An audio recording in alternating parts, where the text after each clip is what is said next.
So students, according to the Burette reading, we see that 90 drops of NaOH solution is equal to 4.3 ml. So we can easily calculate one drop equal to how much milliliter. Okay. So now what we have to do, we have to plot a graph with, as I have said before in the schematic presentation, that we have to put pH of the solution, unknown solution of HCl, at the y-axis, and the number of drops added of NaOH along the x-axis. So this is an example of previous work that has been done, not this one. So you need to plot this one. You have the reading and you have the number of drops. So this is just to show you how the curve should look like.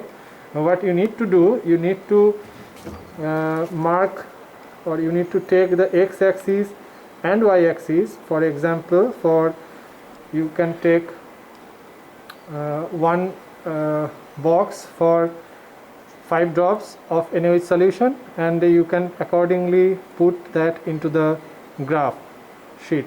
Okay. And also the pH along the y-axis, you can take one box as pH equal to 1. Okay. And then accordingly you should put the pH along the y-axis. So your final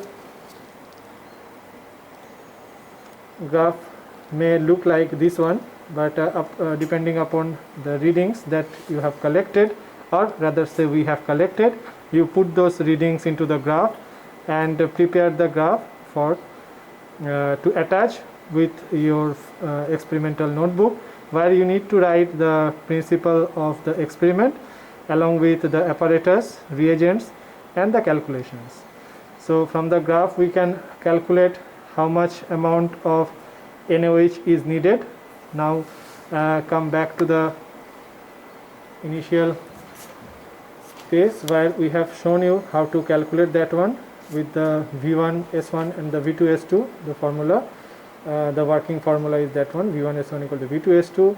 So now we know that we have taken 30 milliliters of HCl. The strength we need to calculate now. The volume of NaOH we will find out from the Burette reading now. From the equivalence point you will calculate that thing, and the strength of NaOH is n by 10, that already has been told to you. So you need to do the calculation and you need to find out the pH, you need to find out the strength of the HCl, unknown HCl solution.